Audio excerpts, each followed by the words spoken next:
naka-schedule po tayo at ang original preacher ay nasa patay po ngayon. Hindi po yung namatay ha, nasa patay. At ako po ang substitute na preacher for today. Kaya hindi ko na po nilayo ang aking pamagat ngayong umaga at ang aking pamagat ay the substitute. Kaya hindi na lumayon, no? Madaling matandaan, the substitute. Amen? So, tamang-tama naman po ang binigay sa akin ng Panginoon na titulo para po sa i-discuss natin ngayong umaga.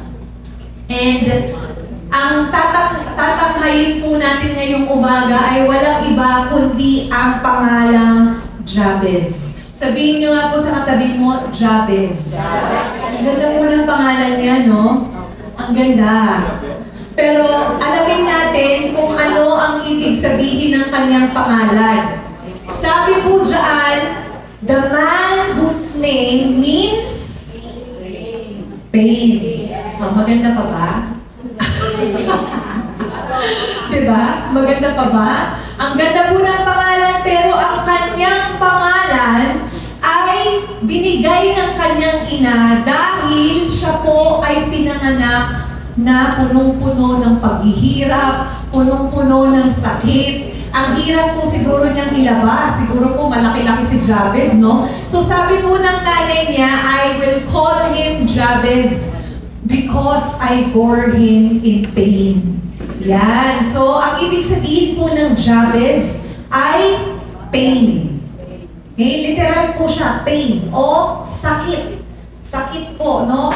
Pero po, hindi po pumayag ang ating vessel, or ano nga po tawagan ng vessel, Tagalog ng vessel, sisidlan, o ang ginamit na lingkod ng Diyos, dahil ito po ang kanyang sinabi sa 1 Chronicles 4, verses 9 to 10. Sabi po dyan, there was a man named Jabez, who was more honorable than any of his brothers.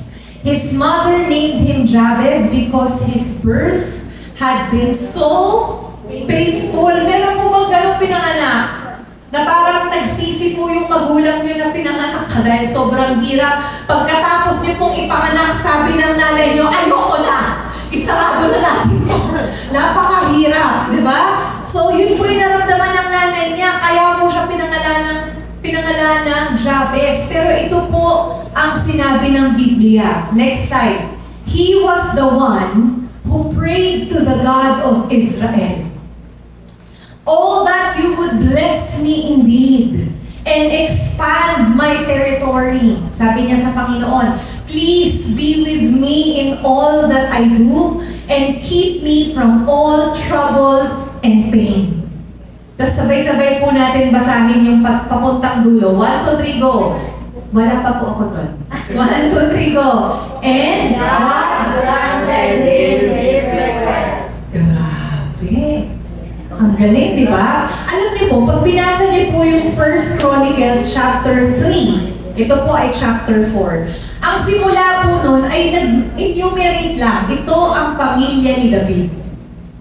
Okay? Yun lang po yung kwento. Si ganito, ito ang anak, at ang dito, anak niya si dito, sa ganito asawa. In short, nag-genealogy lang. Nag-roll call. Pero magugulat po kayo pagdating ng chapter 4, nag-roll call po. Roll call. O ito, yung anak niya, ito, ganyan. Tapos biglang sumingit to.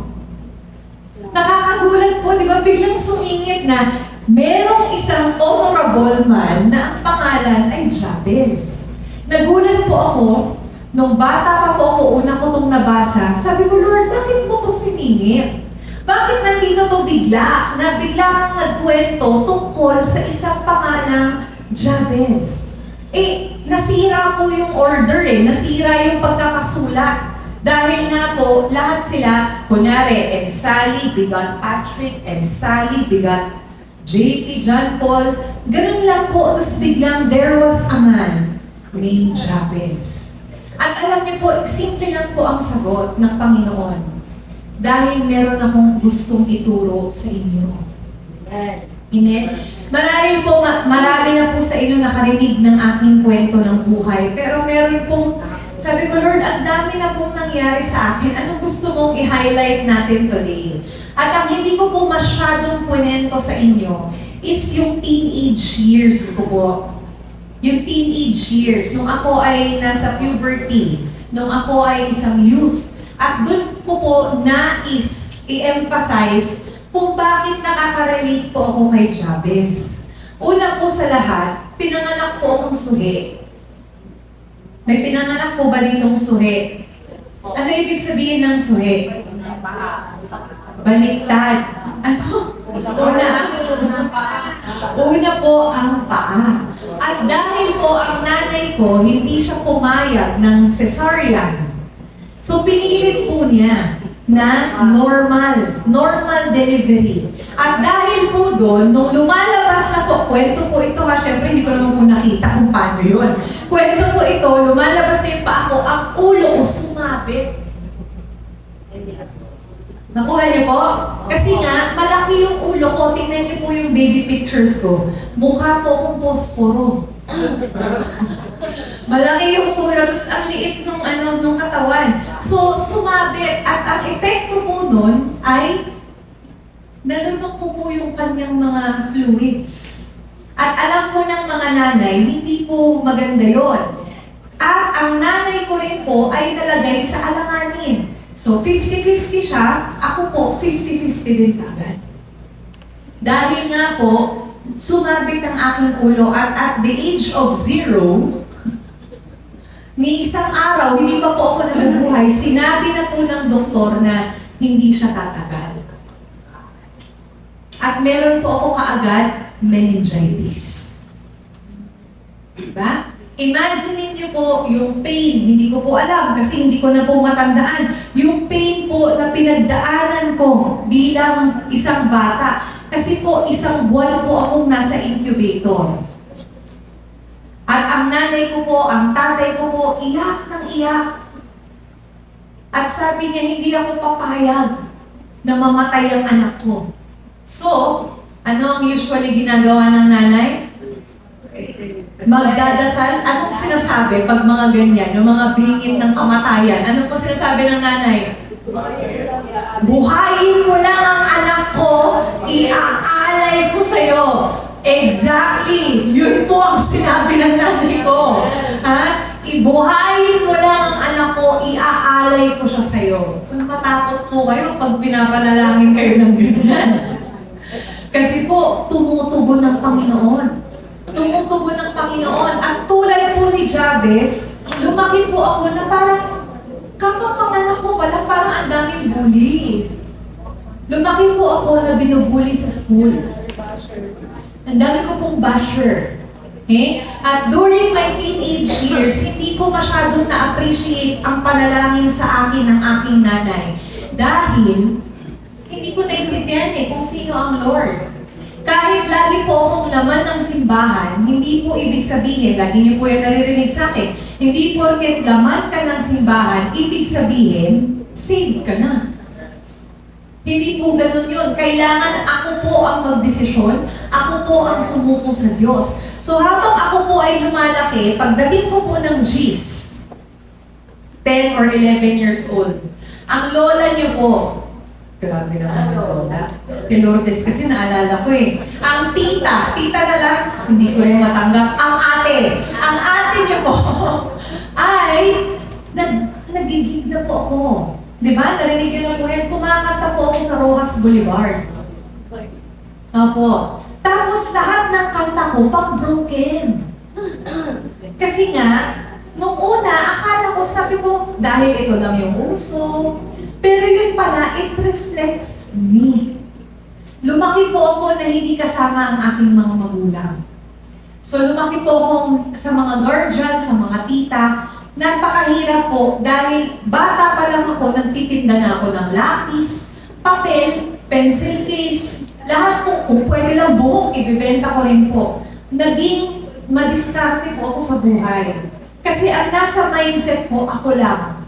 Hindi walang magtatanggol sa akin.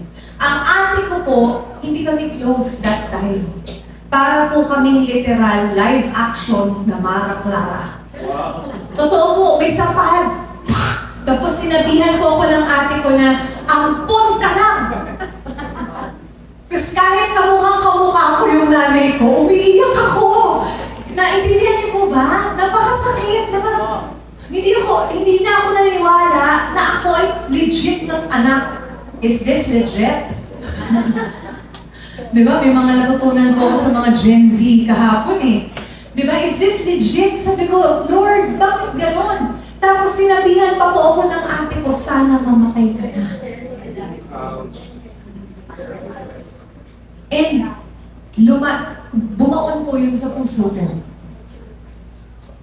At doon po yung panahon, I was 13, 14, na una kong nabasa yan. Yung mensahe na yan. Ang nanay ko po ang nagsabi sa akin na, basahin mo nga itong libro na to. Meron pong libro yan eh, may sumulat po. And then sabi ko, ano ba yan? Sige na nga, basahin natin.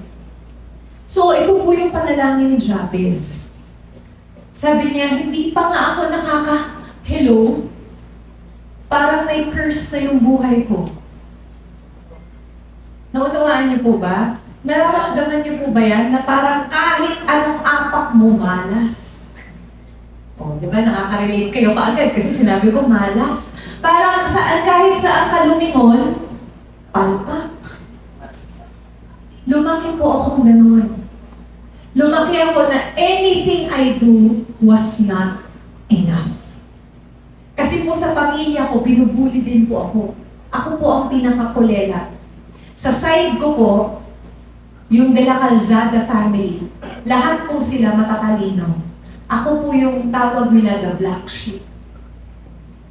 Lumaki po akong gano'n. Hanggang 20 plus years old na ako. Hanggang na-ordain na ako as pastor na 24 years old. Yun po yung una kong ordination. Naririnig ko pa rin yun. At hindi na sa kanila galing yung tinig. Galing na sa demonyo. Na kahit anong pagsusumikap mo, hindi. Walang kwenta ang buhay mo. Di ba nga? Pinanganak ka pa lang, gusto ka nang mamatay ng Diyos mo. Ganun po yung pinaparinig sa akin. Kaya hindi po malabong mangyari na ako po, na kahit naman po ako ng church, meron po akong pangalawang buhay. Kakaibang buhay. Kakaiba dahil nagbabar po ako. Hindi po ako palainom ha, pero pala sigarilyo po ako. Hindi po ako nag-aaral ng mabuti, sumasagot sa magulang. Pero pagdating sa church, hello, kumusta ka? Ang ganda mo today. Pag inutusan ka sa bahay, ano ba? Diba? Sino ka para utusan ako? Diba? Yaya lang kita. May ganon. May pag-ganon po ako before na, sino ka? Ang yabang-yabang ko po talaga. And that was because of my pain. Hindi po siya dahil gusto kong maging masama, but bagkus dahil sa dami-dami ng sakit na naranasan ko sa buhay. At the age of 14, muntik na po akong ma-rape ng taong akala kong mahal ako. Okay? At the age of 15, muntik na po ako ulit mag-gang rape ng akala kong mga kaibigan ko.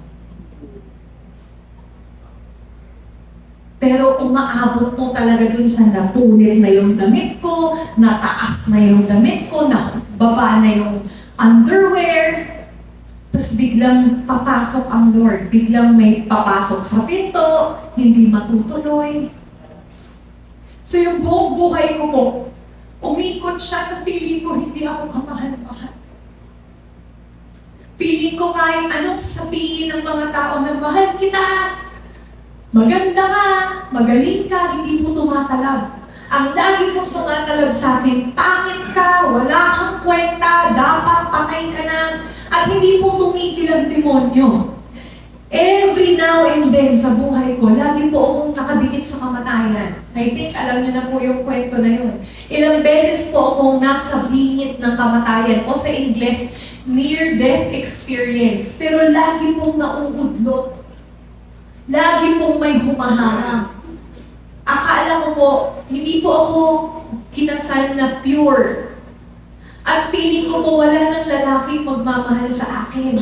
Kasi po lahat ng minahal ko, iniwan po ako. Pinagpalit, niloko, tinake advantage, pag nakuha na yung gusto, parang ang tira-tirang isda na itatapon. And akala ko po ganun yung totoong pagmamahal. So, nakakatawa po yung buhay ko kasi akala ko, maa-appreciate ko yung buhay kasi nga, ilang beses po ako dapat mamatay. Muntik na po akong, alam niyo po yung nandun po ako sa Amerika, yung coach ko nag-ikot-ikot sa snow. Kasi po madulas hindi po ako sanay mag-drive sa may madulas. Ikot-ikot siya.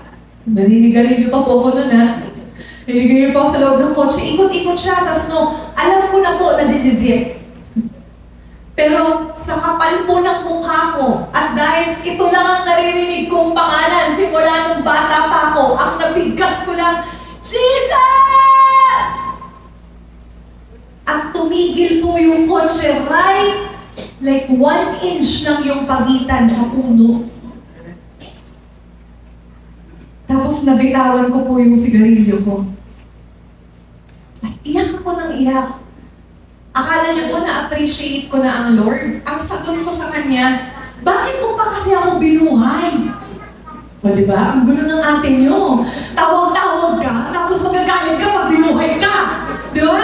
Ganyan tayo pag pinagpala, magagalit ka pagka pinagpala. Kasi nahihirapan ka tuloy. So ganun po yung naging puso ko. Bakit mo pa ako binuhay? Bakit ba nakikialam ka sa buhay ko? Pero hindi ko po nakita na growing up, si Lord yung laging pumipigil ng kamatayan. Kasi merong panawagan. Merong plano ang Diyos. And sometimes, hindi nyo talaga siya maiintindihan hanggat hindi ka nakaapak dun. Sa buhay na napakahirap, marami pa po akong naranasan, ayoko na pong ikwento kasi baka magsiiyakan pa tayo dito. Ang dami ko pa po ginawang kababalaghan. At grabe po yung galit ko sa buong mundo. Sa lahat ng lalaki, galit ako. Kasi feeling ko para-parehas lang kayong lahat. Pakiramdam ko, lahat kayo tulad ng tatay ko. Lahat kayo tulad ng Diyos na, magaling ka lang sa umpisa. Kaya po yung buhay ko, patapon po talaga. Pero take note nagsuserve pa rin ako sa church. O, diba? Ang galing ng ate mo. Active sa church, active sa choir, active sa... Ako po nagtuturo sa Sunday school. Ako po kung ako yung Sunday school teacher nyo, tapos nalaman nyo na yung buhay ko, ipupull out na talaga yung mga anak nyo. Hindi po ako naging isang magandang halimbawa. Ano po ako, isang peking Kristiyano. Isang peking Kristiyano, or not a Christian at all. Pero po, paulit-ulit pong bumabalik. Thank you po. Guwapo ni Kuya Ronel ngayon. Iba talaga pag graduate na, no? Nag-iiba yung buhok. So, nung binalikan ko po ito, iyak po ako ng iyak sa Lord na, sino ba si Jabez? Bakit ganyan yung naging prayer niya? At nung moment po na yun na po ang aking pinaka-turning point sa buhay. Bagamat ako po ay paulit-ulit ng dapat mamamatay, nakakatawa po yung ate nyo dahil nagpakamatay po ako. Nag-attempt po akong magpakamatay. Hindi once, hindi twice, more than 10 times. I hated my life. Sobrang ayaw ko ng buhay ko. Kahit dumadaan lahat ng pagpapala, hindi ko siya madama. Feeling ko, hindi, para yan sa kanila. Hindi ko deserve yan. Hindi. Kasi ganun po lagi yung nararanasan ko Pag tumating yung mga pasalubong, kay ate, Barbie, sa akin, parang keychain. Diba? Kay ate, may pangakong sasakyan, sa akin, balot. Diba? Ang hirap po, diba? Lalo na pag dalawa lang yung magkapatid. Lagi na ko compare eh. Kasi po yung ate ko po napakatalino. Cum laude po yun. Ako, cum laude sa extracurricular activities. Lahat po ng extracurricular, sinalihan ko, baking, lahat ng club, kasali po ako sa school. Kasi nga, hindi ako magaling academically. So magaling ako sa sports, magaling ako sa kitchen, kumain. Yun po, bumuhos mo doon. At hindi ko alam na kinakain ako ng buhay ng sakit na iyon. But then one day, I was 17 years old. Prayer meeting. O, di ba? May revival night. Alam niyo po ba yung revival night? Baka hindi niyo po alam. Ang church po natin, may revival nights. Every Wednesday o yung midweek service. So, meron po kaming ganun sa church na para lang sa mga key leaders. Nandito po sila sa altar. Nakapalibot. At nung time na yun, alam ko po, every Wednesday, wala po talagang absent yung nanay ko. Kasi ang nanay ko po ay very, very madasalin. Sa kanya ko po nakuha yun eh. Talagang walang paltos ang kanyang... Ano bang nangyayari sa inyo dyan? Hello, praise. Parang mas mahina po ito. Ayan. Umuugong po ba yung tunog? Okay. Ito po mas buo. Okay. So, yung nanay ko po, very prayerful. At alam ko po na kahit hindi po kami magkasama, laman po ako ng panalangin ng nanay ko. Kaya kayong mga anak, sinasabi ko po sa inyo, mahalin niyo ang mga magulang niyo. I'm very sure na maraming mga laban sa buhay na hindi nyo na kailangan daanan dahil sa mga panalangin ng mga magulang nyo. Totoo po yan. Ako ay isang buhay na patotoo. Na sure ako, pag hindi nananalangin yung nanay ko, yung tatay ko, wala na po ako sa mundong ito. Natuloy na lahat ng mga nais kong gawin na kasamaan sa buhay ko. So, one prayer meeting, ang dami pong tao sa church. Sana ganun din tayo, no? Pag prayer meeting, hindi kayo nararapture. Ha? Tapos, hindi namin kayo nakikita. Lagi ko nga po sinasabi, huwag niyong katamaran ang panalangin. Yan po ay backbone ng church. Alam niyo po ba, nung wala ako nung Wednesday, hindi ko kinaya. Nung Thursday, sumabay po ako sa River of God. Pumunta kami doon kasi pakiramdam ko kulang eh. Kulang? Bakit kulang? Bakit parang hindi ako balot ng panalangin? Kasi wala ako nung Miyerkules dito dahil nga po dumating ang aking kapatid. So, nung 17 years old po ako, ganito po, sobrang daming prayer meeting. Eh yung pastors po namin sa dati kong church, prophetic.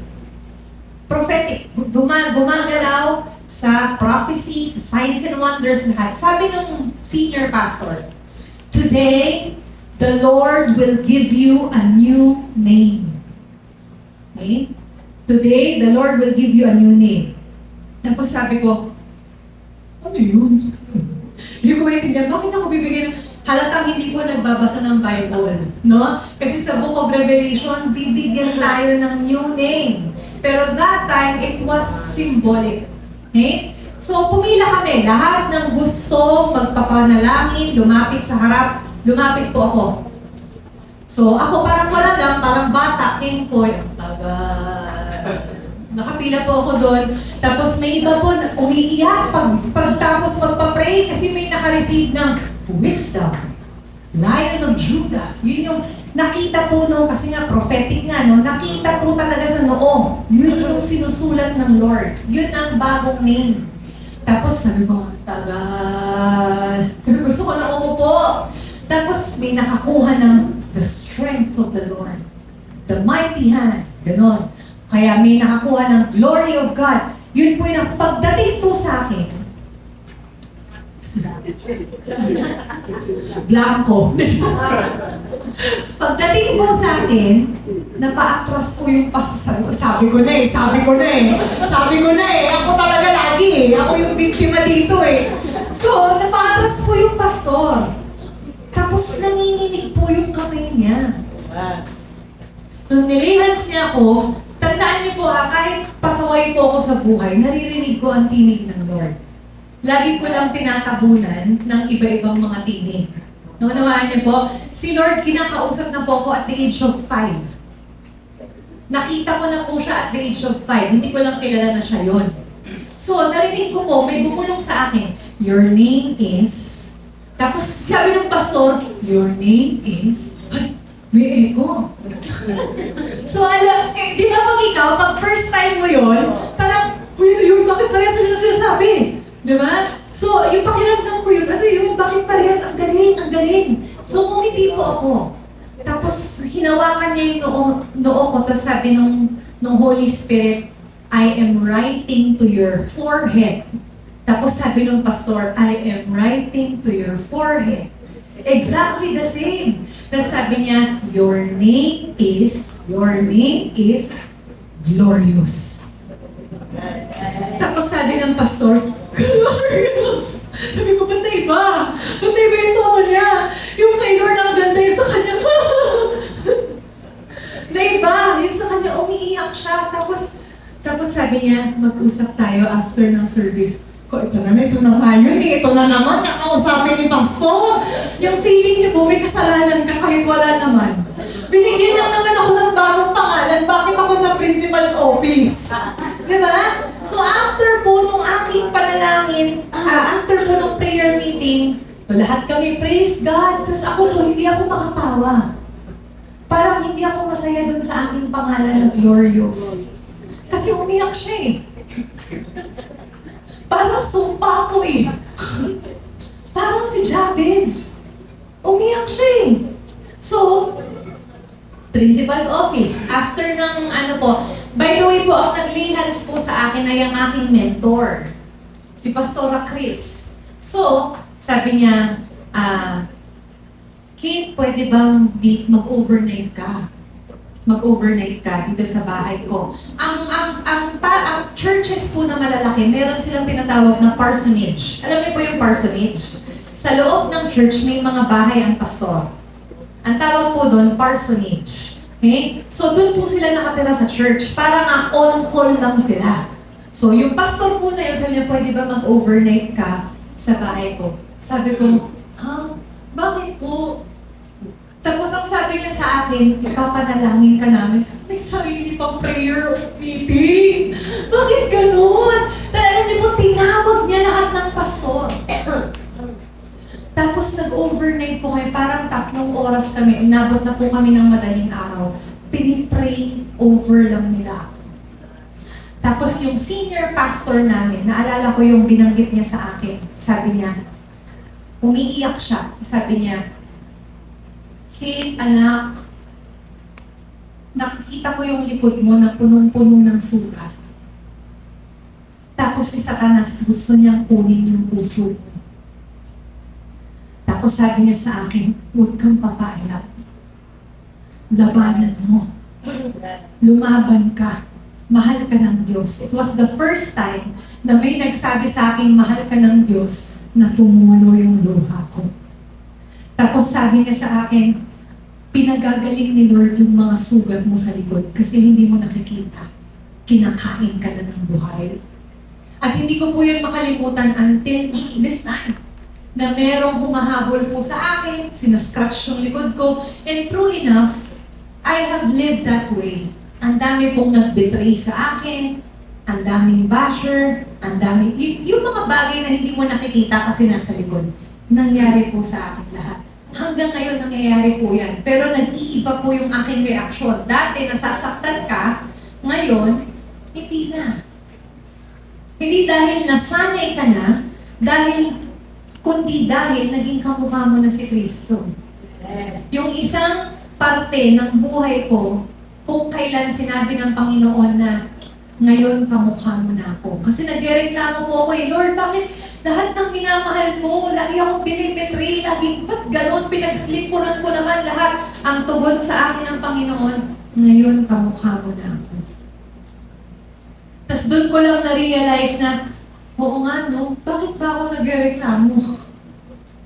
Sarili ng disipulo ng Panginoon tumalikod nung oras na kailangan na sila. Di ba? Pero hindi po yun yung punto ng aking kwento. Ang sinasabi ko po dito is, nung pinag-pray po ako, hindi po ako na-bless, hindi. Naramdaman ko po yung bigat ng panawagan. Hindi ko pa rin maintindihan bakit kasi glorious dapat nilagay mo na lang timba. Di ba? Mas okay pa the funnel, di ba? The wind of the Lord. Bakit kailangan kasi glorious pa?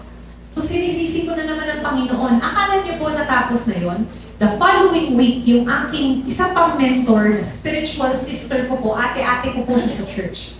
Lumapit siya sa akin, lumapit ako sa kanya, sabi ko, ate, pa-pray naman po kasi ang bigat-bigat na po ng pakiramdam ko. Kasi po simula nung sinabi ang pangalan na yan, hindi ko kinakaya, para po akong sasabog.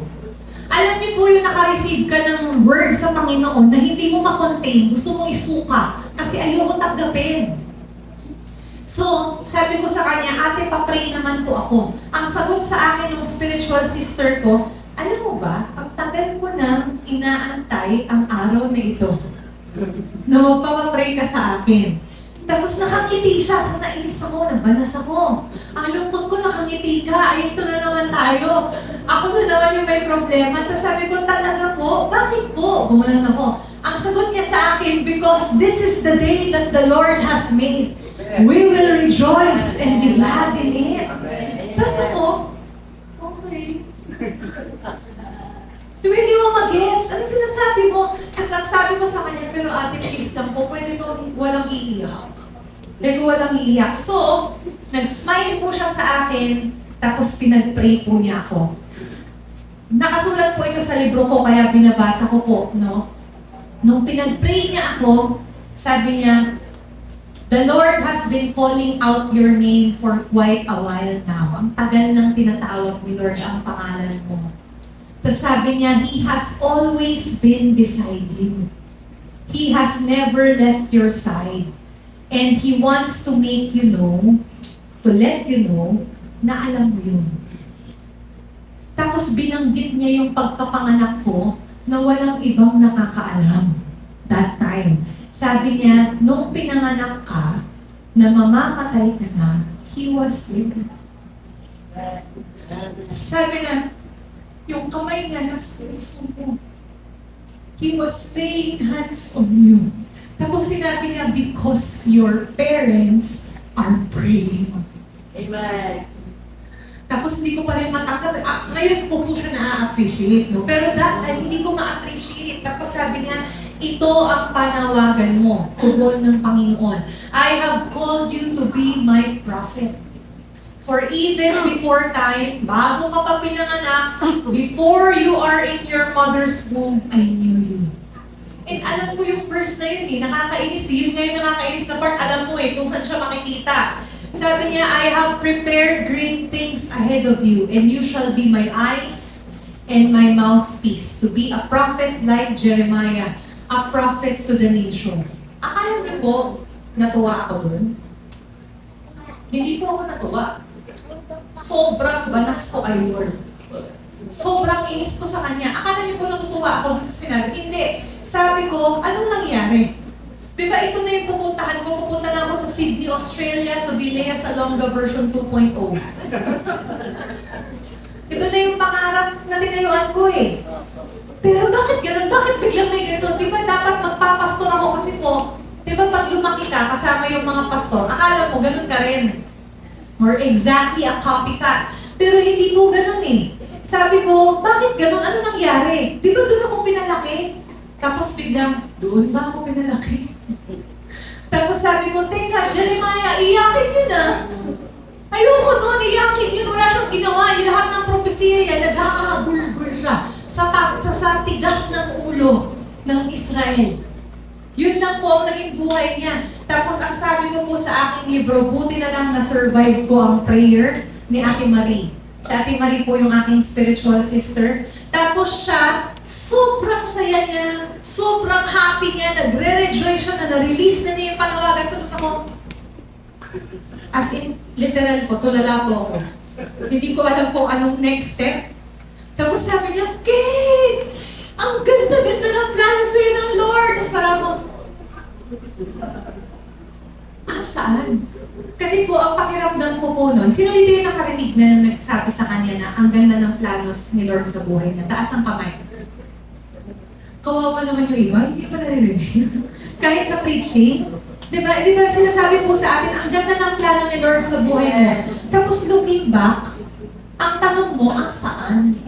Asan yung maganda? Di ba? Asan yung ginhawa? Asan yung tagumpay? Pero po, tulad ni Jabez, may purpose po ang Panginoon. So, isa-isahin po natin. Ang una niyang panalangin, gusto ko po idugtong yan dito, no? Intro lang po yung lahat. Ang una ay maikli lang po talaga ang aking mensahe. Joke. Parang wala po akong mensaheng maikli. Unless sa patay. So, ang unang panalangin ni Jabez was, "Oh, that you would bless me indeed and enlarge my territory." Di ba? Yun ang una niyang panalangin. Pero, bago yun, alam ni Jabez na siya ay pinanganak at tinawag na pasakit. Kumbaga, hindi pa siya humihinga ng maayos, sinabihan na siya na ang buhay mo ay magiging pasakit. Kasi, I bore you in pain. But God did the other side, or the opposite. Nasaan ka na ba, Ate Juana? Kasi hindi ko po nakikita dito. Anong verse 1? Ano po? Okay. So, una po, ang pinanalangin po ni Jabez, bago po siya magpanalangin, alam na po ng Panginoon na masasaktan ng inyong lingkod, si Jabez. Kaya ang una niyang panalangin, ang unang patotoo ng Diyos sa kanyang buhay is, God rescues from pain. Okay? Ano po sinasabi natin dito? Kahit anong sumpa ang sinabi sa'yo, kahit anong nangyari sa nakaraan mo, He is able to rescue. Naalala ko po yung awit. Ito na naman. Alam dapat to ng mga kabataan, yung I call, you answered, and you came to my rescue and guide. Diba? I wanna be where you are. So, ang ganda-ganda po nung kantang yun, nakaka-relate po ako. Kasi po, sa totoo lang, nung 17 years old po ako at nasa Amerika ako, nag-decide po ako magpakamatay. It was the perfect moment. Bakit po? Walang tao sa bahay. Siyempre po, ikaw ay isang dayuhan. Foreign germ po ako noon. So, hindi ako pwede gumala ng basta-basta. At wala po akong lisensya pa that time. Nasa Texas po ako noon, ang uncle ko ay nasa trabaho, ang aking mga pinsan ay nasa trabaho, ang tatay ko po, tinaboy na ako bilang anak. That was the time that my father said, hindi ko yan anak. Diba? Napakahirap. Alam niyo po, lagi niyo pong naririnig sa akin, lalo ng mga magulang, no? Never ever say something that you will regret someday. Kasi po, ang pasa, physical, na gumagaling yan eh. Pero yung words, bumabaon pagsalita. Bumabaon po yan. Masakit po yan. Akala niyo lang po akala niyo po walang epekto sa anak ninyo. Pero kung lumalaki siya na, diyan, iikot doon ang kanyang mindset. So sinabihan po ako ng tatay ko na hindi ko yan anak. So ang sabi ko, wag. Palaban po ako eh. Hindi rin kita, pero hindi po sa harap niya. Sinabi ko po yun sa uncle ko kasi uncle ko po yung kausap niya. Tinapon po ako sa Texas. Galing po ako sa Chicago, pumunta po ako ng Texas kasi ang nanay ko pala nananalangin na napauwiin na ako. Kasi nakikita na niya in the spirit na hindi na maganda ang nangyayari sa akin. Kasi po doon sa Amerika, napaka-free ko po doon eh. May sarili akong apartment, naninigarilyo ako, nag-iinom po ako doon, may boyfriend ako doon, church person, tapos nagli-live-in kami sa apartment. And akala ko, okay lang yan. Okay lang yan.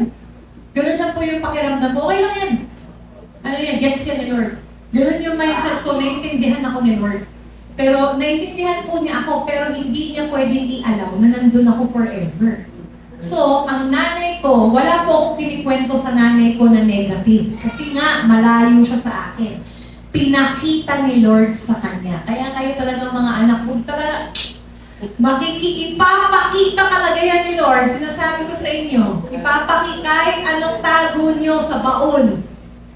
Ang Lord po, if your parents are prayerful, He is faithful to show. Hindi po para mapahamak ka, kundi para maisalba ka. Tandaan niyo po yan ha, hindi po para mapahamak ka or parusahan ka, but para maisalba ka doon sa kalagayan ng buhay mo. So, bago po ako umuwi sa Amerika, sabi ko ayoko na maging pabigat kahit kanino. Kasi wala namang nagmamahal sa akin. Yung time ko po na yun, iniwan din po ako ng boyfriend ko kasi lumipat na ako ng Texas. So, ano lang po yun, laro-larong boyfriend. Tapos po, paglipat ko sa Texas ay walang tao. This is the perfect moment. Alam niyo po, ang ate niyo, madrama po ako eh. Siyempre, creative person. So, si person, tumugtog pa po ako sa piano, may paganon! May maalaala mo kaya moment! So, tumugtog pa po ako sa piano. Ang tinugtog ko pa po doon is yung Midnight Sonata. It's a very sorrowful piece ni Beethoven. Midnight Sonata. Dun, dun, dun, dun, dun, dun. Kulang na lang, Dear Child. Yun na lang po yung kulang, pero umiiyak po ako noon. Tapos po, sabi ko, sige, tutuloy ko na to. And for a person na mag-isa ka sa bahay, you can do anything. Diba? Malaya ka. Ganito po yung bahay sa Texas noon. May mga kortina. Kasi po, may naka-heater ang bahay. Dahil po, malamig sa labas, naka-heater yung bahay. So, nakalock po lahat ng pinto, lahat ng bintana. And I was there. After kong magdrama-drama dun sa piano, pumunta po ako dun sa kwarto ko. Hawak ko yung Bible. Tapos kinuha ko yung kutsilyo. I was decided once and for all to end my life. Ang sabi ko pa nga sa Panginoon, naintindihan mo naman, di ba? And hindi po ako natakot pumunta sa hell noon. Kasi ang sabi ko, my life was hell. Alam niyo po yun, sabi niya, sabi ko sa Panginoon, my life was hell. Ano bang difference? Di ba? Mainit lang. But my life was hell. Walang nagmahal sa akin. Yun po yung pinupukpok sa akin ng demonyo. Kinuha ko yung malaking kutsilyo. Alam niyo po yung kitchen knife? Di ba malaki po yun? Hindi bread knife, ha? Kitchen knife. Hindi ko alam ba't yun pa yung kinuha ko eh. Tapos, as I said, decided na po ako na tutuloy na natin to. Kasi yung mga una po, ano lang eh, yung mga hiwa-hiwa. Yung nag-drawing ka lang. Yung sasabihin mo, papakamatay ka pero aangat. Nandito yung vein eh. Umangat ka sa laman. So, puro lang po ako hiwa nung tinatago ko po yun. Pinagalitan pa po ako ng coach ko sa volleyball na anong ginagawa mo sa buhay mo. Kasi pag nag-volleyball, kakita yun eh. So, ang ginawa ko, naglagay po ako ng plaster. Yung parang, yung athletic tape. Di, push, masakit lang yung kamay ko. Para lang matabunan yung mga hiwa-hiwa. So, umiinom po ako ng, ano nun, poison. Nung nag-attempt po akong, munti ko na pong i-attempt, inumin yung muriatic acid. Kasi sabi ko po noon, sure ako dito. Sure to, wala akong balikan. Pero po, ang baho. So, hindi ko alam niyo po yung mamamatay ka na, kasi iniisip mo pala ka, maganda ako pag namatay. Di ba? Ayaw ko nabutas yung tiyan ko, di ba? Tapos ang baho, di ba? Ang tapang po noon. So, hindi ko tinuloy. Tapos nagbago po yung isip ko. Pero I know na si Lord yun. Si Lord yung nagpipigil. Pero itong moment na to, hindi na po siya ordinary. I was so much in pain and sabi ko, ito na yun. Nakaupo po ako sa kwarto, sa sahig. Binuksan ko pa yung Bible. Nagawa niyo na ba yan? O huwag niyo sabihin, baka nandito yung mga magulang niyo eh. Mag-usap na lang tayo one-on-one. Ha? binuksan ko yung Bible, alam niyo po kung saan siya bumukas? Doon sa John 3:16. Pero hindi ko siya pinansin. Alam ko lang, John 3:16, pero hindi ko po binasa yung For God so loved the world. Hindi ko binasa. Tapos nag-try po akong magsulat ng, di ba ganun po yung suicide letter, suicide note. Tapos sabi ko, wag na lang, wala namang may pakialam sa akin. Tapos po, alam niyo po yung pakiramdam na alam mong mamamatay ka na nagpa-flashback na lahat. Naganasan niyo po ba yun? Salitan po kasi. So, ayun lang, may echo-echo lang. Ganun po yung nangyari sa akin. Nagpa-flashback na lahat simula nung pinanganak ako. Ang problema, ang lahat po ng nag-flashback, masasakit. Ganun po ang brain natin eh. Pag winire mo siya na puro pain lang ang makikita mo, puro pain lang talaga ang makikita mo. Nakalimutan mo na meron din masasayang alaala. So, nung hiwa na po ako, tandaan niyo po nakasarado yung buong bahay ha. Tapos, sabi ko, Lord, naiintindihan mo naman, di ba? Tapos, nakadikit na po yung kutsilyo right before hiwain ko. Kasi nakadikit na po eh. Nakadiin na siya. Bigla pong may malakas na hangin na pumasok sa loob ng bahay. Tapos bumulong po siya. May narinig akong tinig na, I love you. Tapos sabi ko nun, nabitawan ko po yung kutsilyo, nanginginig po yung buo kong kalamnan. Tandaan niyo po nakasarado yung buong bahay. Walang hangin makakapasok. Saan galing yun? Saan galing yun? Naka-heater po kami sa loob ng bahay. Pero ang lakas ng hangin, nilipad po yung kortina, tapos narinig ko yung mga katagang, I love you. And that I love you was the same voice nung una ko siyang marinig at 5 years old. Kilala ko yung tinig na yan. Ang ate niyo po, dahil madrama, pinuma ang Bible. Kala niyo naniwala ko kagad. Hinagis ko po, di ba ganun tayo, yung may padabog? Hinagis mo. Naiinis ka eh. Tapos liligpitin mo rin yun, di ba? Wala ka sa kwarto, pero ang ending, liligpitin mo rin. So hinagis ko po, taob yung Bible. Tapos sabi ko sa kanya, kung totoong mahal mo ako, patunayan mo. Yun ang hinamon ko po ang Diyos. Alam niyo po kung saan siya nagpunta? Pagkuha ko po ng Bible, binuksan ko po siya kasi nakataob, ginanon ko po, pinaliktad. Wala po yan sa aking PowerPoint. Pero gusto ko pong basahin sa inyo. Ang sabi po ng Panginoon, kasi ano yung sinigaw ko sa kanya? Kung ano daw? Busy. Patunayan mo. Di ba ganyan yung mga linyahan natin sa buhay? Kung totoong mahal mo ako, patunayan mo. So, pinatunayan ng Diyos. Kung may Bible po kayo, buksan niyo sa Isaiah 43. At ito po ang aking life verse. Sabi po dyan sa Isaiah 43, verses 4. Actually, verse 4 lang.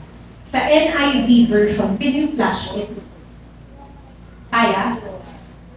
Isaiah 43, verse 4. Sa NIV version, kasi yun po yung binabasa ko that time. Sabi po dyan, may NIV? Okay, sige lang. Babasahin ko po sa NIV version. Isaiah 43, verse 4. Ito po ang tugon ng Panginoon nung sinabi ko yon. Since you are precious and honored in my sight, and because I love you. Hello? Imagine si Lord na I love you sa akin, not once, but twice. And pinatunayan niya talaga ang mga katagang I love you. Sabi niya, since because you are precious and honored in my sight and because I love you, I will give people in exchange for you, nations in exchange for your life. Ang sinasabi po ng Panginoon, originally, ang pangakong yan ay sa Israel. Pero inangkin ko po yan. Ang ibig sabihin niya ng Panginoon, dahil mahal kita, I honor you, you are precious to me. Mawala na silang lahat, huwag ka lang. Yun ang sinabi niya eh, I will give men in exchange for your life. Kahit sila na lang, kahit yung mga kaaway mo na lang, pero wag ikaw. Doon nabasag ang aking pusong bato. Nung nabasa ko po yan, iyak ako ng iyak. And I told the Lord, ayoko na ng buhay na to. Baguhin mo yung buhay ko. And napakasakit po ng mga katagang na yun, pero naging tapat po ang Diyos. So, sabi ko nga kanina, Ate Juana, going back, God rescues from pain. Pero, in His timing. Tandaan niyo po yan ha, hindi sa oras na gusto mo. Kasi po, may tinuturo ang Diyos. Sa tingin niyo po, nung manalangin si Jabez, oo, nabasa natin, and God granted his request. Pero po, hindi yan ibig sabihin na one time, big time. Okay na yung buhay mo, jackpot na. Hindi po. Jabez underwent the process. Yung process ng transformation ng buhay niya, naging importante sa Diyos. So, ang kahilingan ni Jabez, Lord, bless me indeed, and palakihin mo yung teritoryo ko. Gusto ko pong basahin natin itong next slide. Alam niyo po ba na many of the most admirable saints, yung mga hinahangaan niyo po, na mga lingkod ng Diyos, grabe po ang pinagdaanan niya sa buhay. Lagi ko nga pong sinasabi, binabanggit sa inyo yung turo sa akin ni yung aking father-in-law, no, si Bishop Romy. Sabi niya, kapag hinubaran mo ang isang lingkod ng Diyos, puro battle scars. Kasi ang daming pinagdaanan. Nakakita na po ba kayo ng warrior na magiting kahit sa movie na walang pekla? Lahat ng mga magigiting na mandirigma, punong-puno ng pekla. Galing sa laban. So, nakakatuwa po kasi ang ganda ng prayer ni Jabez. Sabi niya, Lord, bless me. Ang sinasabi ng ating lingkod ng Diyos na Jabez sa Panginoon, Lord, patunayan mo na hindi ako mabubuhay sa naaayon sa sinabi sa akin ng mundo. Mabubuhay ako na naaayon sa pagkatawag mo sa akin. Amen. Amen? So, aside from God rescues us from pain, God often grows faithful influence. So, sabi nga po niya, and that you would enlarge my territory. Hindi po yung lupain lang na magpayaman ka. This is influence. Na kapag nakita ka ng tao, nagniningning ka. Lumalapit sa iyo yung tao kasi nakikita nila si Jesus, hindi dahil magaling ka. Tandaan niyo po, wala pang napatunayan si Jabez sa buhay niya, blessed na siya ni Lord. Because the blessing of God, the faithfulness of God, hindi po siya nakabase sa kaya natin gawin. Nakabase siya sa kung sino siya. And Jabez, ang ganda po ng prayer niya eh. Sabi niya, Lord, that you will bless me indeed, and that you will enlarge my territory. Tapos anong sabi niya? That your hand would be upon me. Gusto ko mong i-emphasize, balik tayo dun sa Ate Juana yung sa unang verse, sa verse 10. Sa verse 9 na lang muna. Nakakatuwa po ito because, nandiyan ka na? Nakakatuwa po ito because, ang description kay Jabez ay ano? Anong sabi? Sino nagsulat ng Chronicles? O kunwari alam nyo. Si Ezra. Or, kasi pagdadebatingan pa po yan, si Jeremiah or si Ezra. So in short, nireveal lang sa kanila ng Panginoon. So nung sinulat yan, si Lord ang nagsabi na Jabez, was more honorable than his brothers. Ibig sabihin, kahit po pinanganak siya na ang pangit ng deklarasyon sa kanya, his heart was right with the Lord. Hello? Tayo po, pag sinumpa tayo, sinusumpa mo kabalik. Di ba? Mamatay ka na, mauna ka. Di ba? Sinusumpa natin pabalik eh. O minsan pa, gumagamit pa tayo ng Word of God. O, mamatay ka na. Hindi, babalikan sa iyo ng banal na Espiritu. Sa tingin nyo, ganyan ang puso ng Diyos. Hindi ka i-bless. Likewise. May gesture ka pa, nakala mo, sinaruto ka eh. Hindi ka na natuto na hindi ko ganyan ang puso ng Diyos. So si Jabez, he was described more honorable because his heart was right. Hindi niya sinabi na, Lord, kidlakan mo nga tong nanay ko, pinangalanan akong pain. Hindi nag-iisip, di ba minsan ganyan po tayo. Grabe naman si mama. Hindi po siya nagbalik ng sumpa. Hindi rin po siya nanisi ng iba. Ano ang ginawa ni Jabez? Verse 10. He was the one who prayed to the God of Israel. Ang ginawa ni Jabez, meron pong pangit na nakakabit sa akin. Lord, sa'yo ako tatakbo. Nakuha niyo po? Hindi siya tumakbo na, sapa ka na lang Wala pong ganun, wala siyang kailangan patunayan, kundi isa lang tamang puso sa harap ng Diyos. Yun ang description sa kanya. He prayed. He was the one who prayed. So we can safely assume na yung mga kapatid niya, hindi ganon. Pwede. Wala naman po sinabi sa Bible, pero maaari. Pero siya, sabi sa Bible, siya ang tumawag sa Diyos ng Israel. Tayo po, pag may masasakit na nangyayari sa buhay, sino pong tinatawag niyo? Ha? Yung nagmomotor? Na maitim? Na may sa ulo? Sino pong tinatawag niyo? Si pastor? Okay lang po, mag-pray kayo sa akin, but kung sinong unang tinatawag niyo, asawa niyo? Sabi dito, si Jabez, he was the one who prayed to the God of Israel. Kaya kung ako din po ang Diyos, mapapalingon ako, sino tumatawag sa akin? Kasi nga ang kwento, puro mga anak lang, pamilya ni David, tapos biglang may tumatawag ng pangalan niya. And he was praying na, Lord, i-bless mo ko. So, balik po tayo dun sa ating slide. God often grows faithful influence. And then the next part of the prayer, sabi niya, Lord, that your hand will be with me. Na sasamahan mo ko, hahawakan mo ko. So the promise of the Lord, God often provides strength when asked. Kung hihingi ka ng kalakasan. Tandaan niyo po with the right heart. With the right heart. Hindi ka pwedeng humingi ng strength para makaganti sa kaaway mo, sasapakin mo siya. Hindi yan i-grant ni Lord.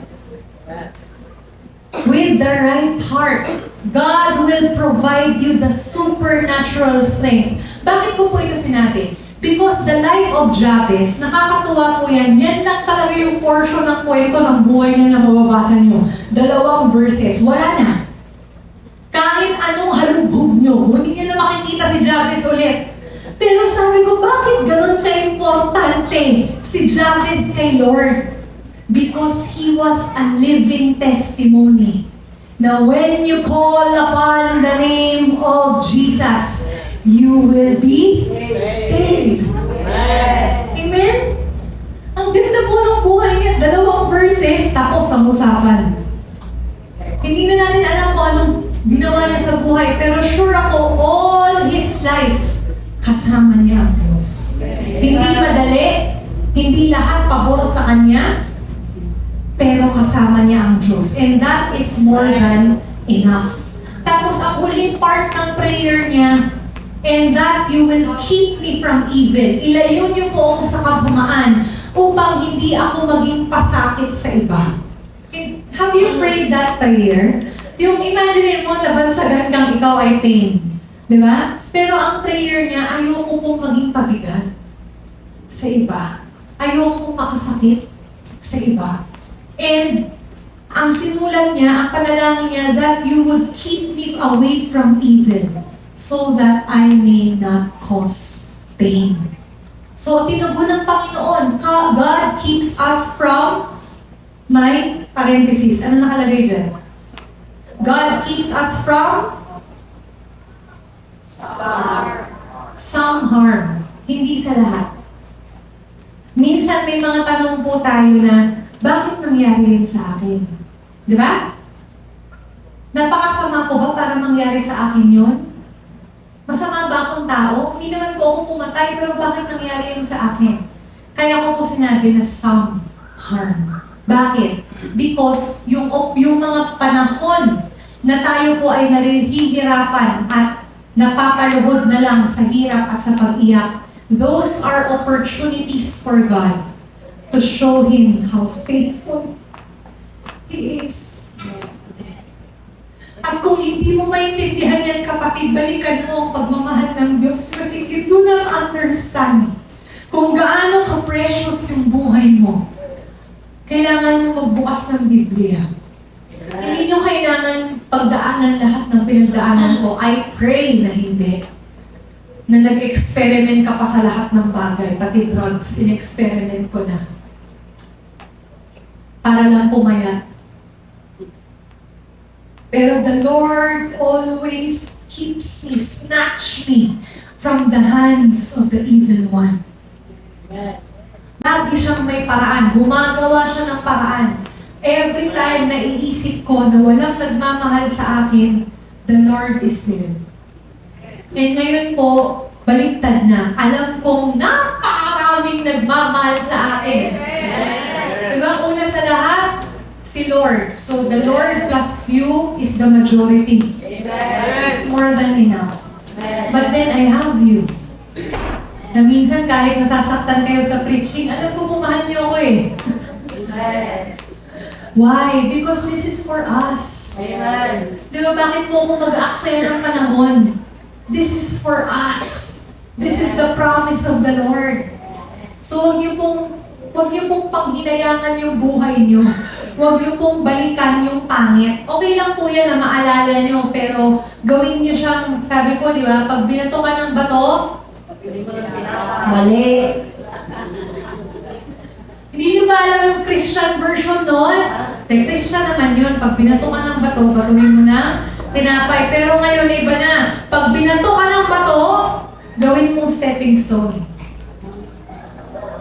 Para makalakad ka dun sa destiny mo. Diba? Pag binato mo ng bato, sumay ng tinapay, sumubo ka muna. Pero ganun po yung pag binato ka ng bato, huwag kang maghiganti. Gawin mong stepping stone.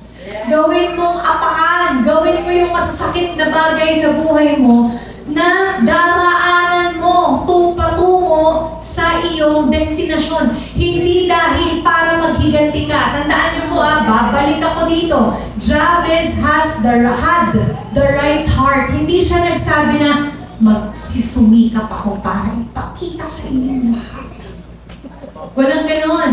Kakanood niyo yan ang probinsyano eh. Ipapakita ko, ipaparamdam ko ang himagsik. Di ba? Hindi po ganon. Ginagamit mo siya as stepping stone because you're telling the devil na not today, Satan. Not today. I am the blessed child of God. Amen. Hindi mo ako pwedeng apakan. Ako ang aapak sa iyo. Amen. Kung meron kang sasabihan na nasa akin ang huling halakhak, si Satanas lang yun. Kasi totoo po yun. At the end of the age, nasa mga Kristiyano ang huling halakhak. Amen? Because Satan, ano na siya eh, destined na siya eh. Doon na talaga siya. Kaya ikaw, sabi mo sa katabi mo, huwag kang papa-influensya. Alam niyo kung bakit, tandaan niyo po, makinig po kayo mga Kristiyano. Alam niyo po kung bakit inaatake tayo ng kaaway? Alam niyo po kung bakit? Kasi naiinggit siya sa'yo. Naiinggit siya na ikaw aakyat sa langit, siya tinapon mula sa langit. Naiinggit siya kasi alam niya ang panawagan mo. At naiinggit siya kasi mahal ka ni Lord. So ano ang way para maghiganti? Kunin ang mahal ni Lord. Amen? Kaya sabihin mo sa katabi mo, huwag kang papatibag. Kaya nga may tibagan eh. Huwag kang papatibag. Diba? Huwag kang papatibag. Huwag kang padadala sa bulok ng kaaway. Kahit simpleng paninigarilyo lang yan, bitawan mo yan, kapatid. Kasi balang araw, babawian ka. Tandaan niyo po, lahat ng i-offer sa'yo ni Satanas, may singil. May singil po yan. Saya ngayon, pulubi later. Ha? Pay later nila, pulubi later na. Diba? Gastos ngayon, pulubi later. Sakit na, saya ngayon, ginhawa ngayon, bukas, babalikan ka ni Satanas, kukunin sa'yo lahat. Kung hindi man pagmamay-ari mo or ari-arian mo, buhay. Every single time na umuoo ka kay Satanas, you are giving yourself away. So say no to Satan. Sabihin mo, not today. Not today, Satan. And every single day, alam niyo po, meron akong prayer sa Facebook na nakita. Pinapanindigan ko yun eh. May nabasa ako. Hindi lang naman po ito para sa women, no? Pati sa men. Sabi doon, galawin ko na lang. Be the kind of person. Tagalog na, di ba? Maging isang tao ka or Kristiyano, kasi this is for Christians, na kapag gising mo sa umaga, ang sasabihin ni Satanas, o English to, kalma, ha? Oh no, she's up. Nag-gets niyo ba? Ulitin ko ha. Yung signal, mahina eh. Ang hina. Ulitin ko. Sabi mo doon sa post, maging isang Kristiyano ka, na tuwing paggising mo, ang demonyo ang takot sa'yo. Yes. Kasi alam niya na mag-warfare ka, alam niya na bubuksan mo yung Bible mo, alam niya na susunod ka kay Lord, siya matitibag. Ang demonyo patay, nandito na yung prayer warrior. Not because of your name, patay, nandiyan na si Pastora Sally, si Ate Merly, napakaingay niyan mag-pray. Yumayanig ang panalangin yan sa spiritual. Diba? Yes. Pero not because of their name. Ang sasabihin ng demonyo, naku, nandito na ang anak ng Diyos na nakakapagpatumba sa kaharian ng kadiliman. Amen. Hindi ka pwede. Pagising mo, kay Satan appear. Good morning pa. Good morning, Lord. Good morning, heaven, earth, and hell. Ano ba? Paano nangyayari yun? Pagising mo, Facebook. O, hello Satan ka na. Tapos, yung simpleng sayaw, gumaganong-ganong ka sa kama. Tapos sabi mo, ay, ibababa ko. Tapos sasabihin mo, magbabasa ko ng Bible. Diba? Ganyan, natural po ito nangyayari kahit sa akin, magbabasa ka ng Bible. Kinuha mo cellphone mo, tamad walang Bible sa bahay. O di cellphone pa rin. Sunod-sunod yung notification. Tapos ikaw, ay wait lang Lord ha, basahin ko lang kasi baka importante. Hanggang sa alas 12 na! Tapos sasabihin mo, ay Lord wait lang, susubo lang ako. Diba? Kakain lang ako. O kaya papasok lang po ako sa school, pagbalik, hanggang sa pag-uwi mo sa bahay, Lord, pagod na ako. Tapos gagayahin mo si ate. Naintindihan mo naman, di ba? Hanggang sa mamatay na yung spiritual mo. Sabihin mo sa katabi mo, hindi yan ang panawagan mo.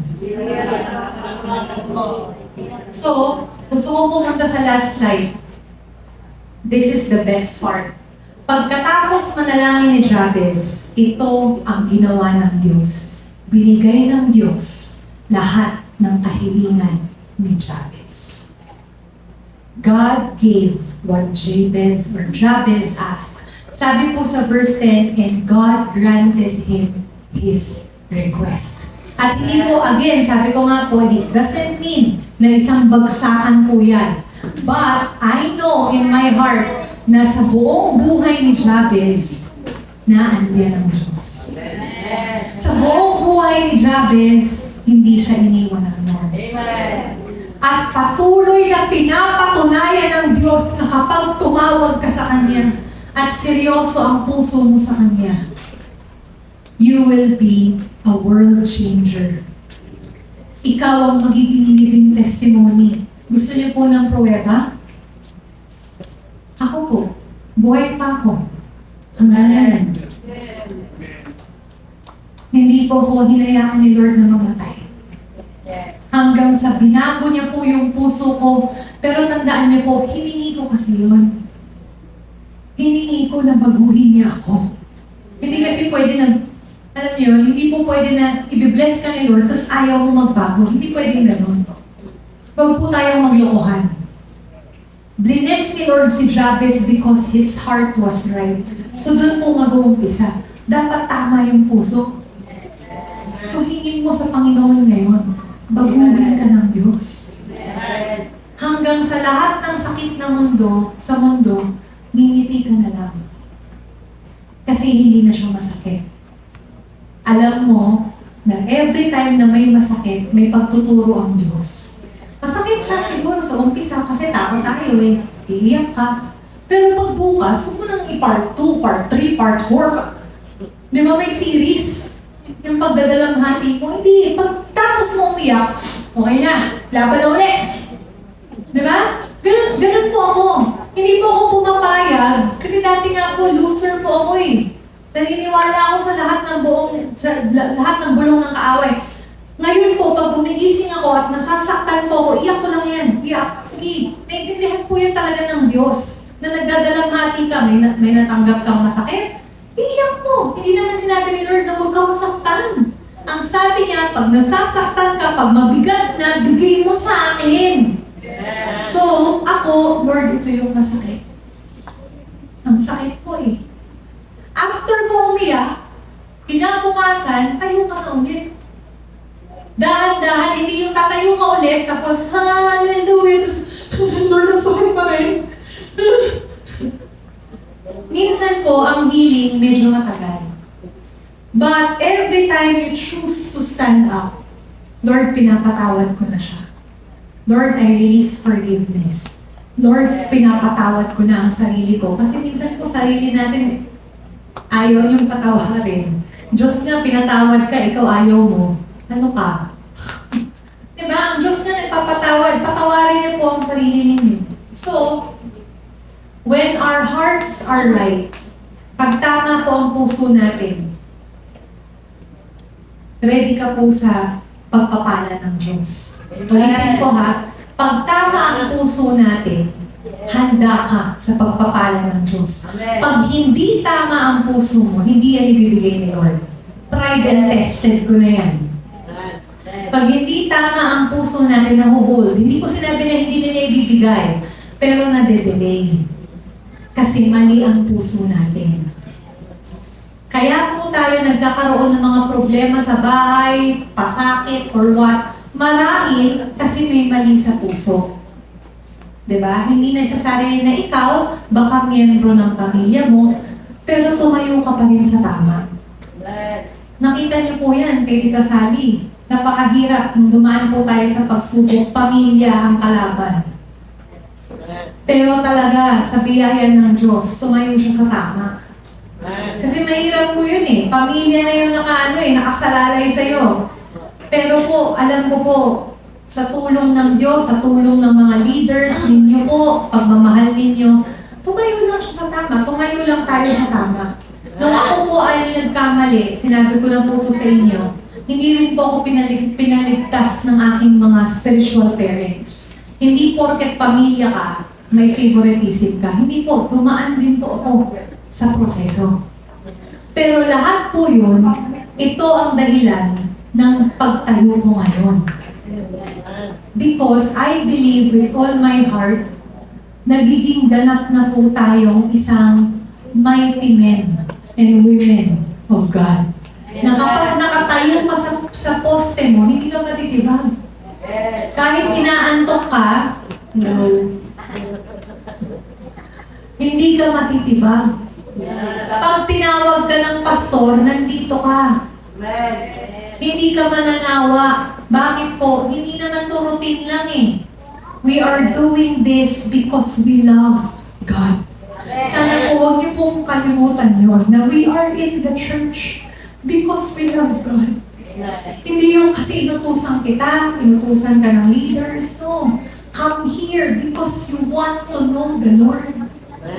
And pag uwi niyo sa bahay, pag ninilayan niyo yan ulit, ano ba yung preaching kanina? Hindi yung pagka-uwi niyo, wala na, tapon na yung notebook, tapon na yung notes, hindi na babalikan. Tapos pag ikaw na yung kailangan magturo, hindi ka handa. Kasi hindi ka nagbabalik ng notes. Unawaan niyo po? Gayahin natin si Jabez na sa gitna ng pangit niyang pangalan, tinawag niya ang Diyos. Amen?